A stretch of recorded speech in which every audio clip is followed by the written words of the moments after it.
Hey everyone, it's Izzy. Hope you're having a great day or night whenever you're watching this. People have been asking me, they're like, Izzy, you're so passionate about music. How come you don't talk about music more on your YouTube channel? And I was like, I don't know. They're like, well, you should. And I'm like, okay, well, whatever. So my friends are like, why don't you talk about your top albums of 2015? And I was like, I don't know. It's already March in 2016. No one wants to hear about that. It's almost April. And they're like, no, Israel, do it. Just do your albums. And I was like, okay, you need to chill out. I'll do it.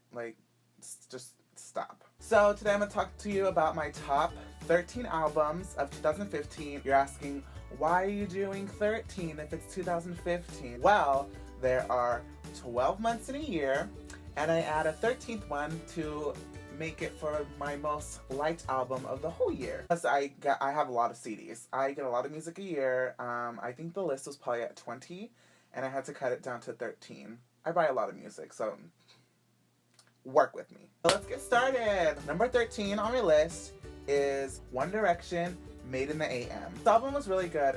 It was different from the previous albums. I mean, they always have a sound. I was sad that Zayn wasn't there. But it's okay, I have Harry. Harry's my favorite. I give it 4 stars. Number 12, Zedd, True Colors. When he released that single with Selena Gomez, I Want You to Know, oh my god, I was in the club.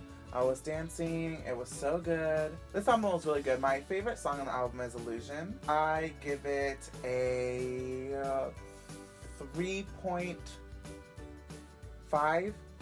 Number 11 on the list is Hilary Duff's Breathe In, Breathe Out. My girl was back this year and I was so excited. Her first singles were a little rough because I feel like she was trying to go for a Colbie Kelly kind of feel. And everyone was like, no, where's our Poppy Hilary Duff that we used to love in 2014, 2008?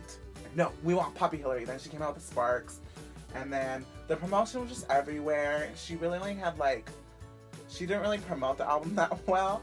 I mean, it still did good and it was a great album, but it wasn't her best. I mean, I'll take what I can get from it. It sounded like 2 albums. It was Poppy Hilary Duff and then her slow acoustic wannabe alternative Hilary Duff. For not having music from her for a very long time, I was just give it to me, give me Hilary, and I love it. I love it all. Breathe in, breathe out.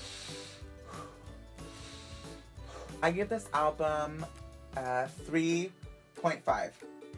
Number 10 on the list is Churches, which is Every Open Eye. This album was a lot better than the first album. This one was more poppier. Really wanted to see them in concert. We tried to get tickets, me and my friends, but then they sold out. I was so sad. I give it a 4 out of 5 stars. Number 9 on the list is my girl Ellie Goulding's album, Delirium. Delirium is very, very commercialized pop, and I felt like it was overproduced a lot. Other than that, I really like this album. I'm sad she's taking a break for a while, but she deserves it. So we probably won't get a new album from her for a while, so I'll have to stick with Delirium. I give this album 4 out of 5 stars. Number 8 on my list, Halsey with Badlands. Her album's really good. It's really dark than I intended it to be, but she has great love songs on there. You really connect her as an artist because she's so deep, but it goes in a dark place that sometimes you're not really ready for to listen to at times. For being a new artist and this being her debut album, I give it a 4.5 out of 5 stars. Number 7 on my list is Fifth Harmony, my girls, with their second album. Yes, it's second album. I don't care what anybody says. With Reflection. So I consider Better Together as their first album, and then Reflections their second album. Okay, this album was good. These girls turned it out. They're like, we need to be more sexualized, more R&B-ish if we're gonna survive commercially for people, because we're a girl group, and it's working because those girls were bam, bam, bam. We're a little saucier, we're a little sexier, we're showing a little more skin. We're growing up, but not too much. It's a little subtle. I give this album a 5 out of 5 stars. Number 6 on my list is Carly Rae Jepsen's Emotion. So good. I am so sad that she did not have proper marketing for this album, just because people don't take her seriously because her singles are so repetitive. I'm honestly, this is her best album, but she put her heart and soul in this album, and this album was giving me so many feels, and people aren't listening to it except the gay community. I give this album a 5 out of 5 stars. Not gonna lie. Number 5 on my list is my girl Selena Gomez with Revival. This album's very slow compared to her last, but I'm loving this album. I give this album a 4.5 out of 5 stars. It's a good one. Album number 4 is Marina the Diamonds with her Fruit album. This album was great. I was sad it got leaked. This was very her. It was true to what her sound wants, what she wants her sound to be. But yeah, Marie and the Diamonds Fruit is a really good album. I give it a 4 stars. I give it 4 stars. It was great. Now number 3 is a tricky one because it's not really an album. It's an EP, and this artist is Daywave with his Headcase EP. And I just really love Daywave because he released 2 EPs in 2015. If you love like summertime music, indie music that's simple and honest and great, you need to listen to Daywave. He is honestly gonna be skyrocketing up soon, so I would get on it and know who he is because he's pretty great. 5 out of 5 stars for being a new artist and making it this far into recognition of in the music industry. So good job, Daywave. I'm excited to see what you're gonna do in the future. I'll see you in June, the day before my birthday, in concert in LA. But I'm excited. Yeah. Then we have album 2. I know what you're gonna say.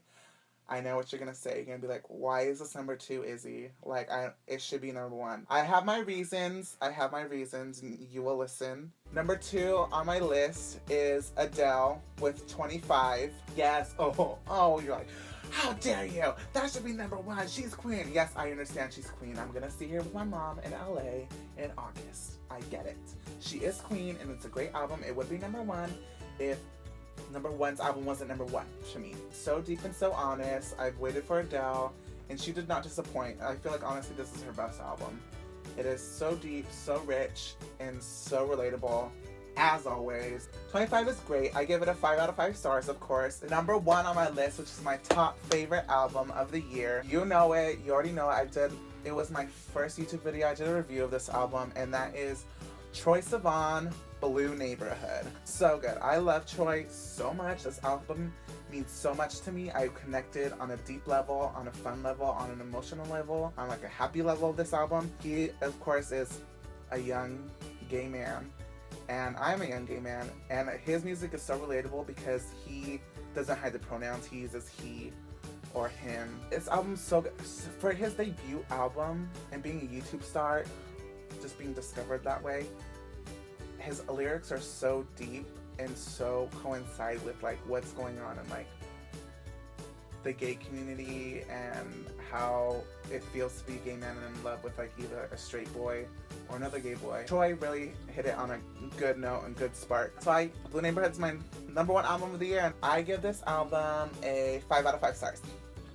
So if you love this video, if you want me to talk about more about music, please let me know. Thank you again. Please like and subscribe. Share with all your friends, family, dogs, cats, dolphins. But handle your scandal. And follow me on Instagram and Twitter at Izzy618. Anyways, have a good day. I love you. Bye.